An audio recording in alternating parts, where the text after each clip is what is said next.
How much time do you waste on social media? Here are 7 ways that you can build your business too without social media. Number 1, you can license the content you have to apps and other companies. I did this with my meditation library that I produced years ago. It's been making passive income for 8 years.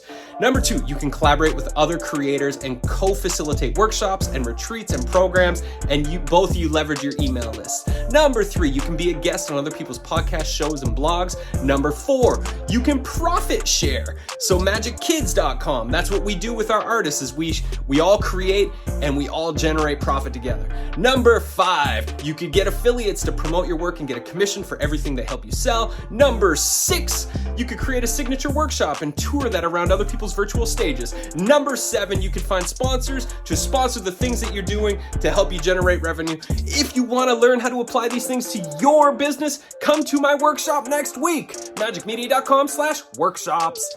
You're going to do the deep dive into building your marketing plan.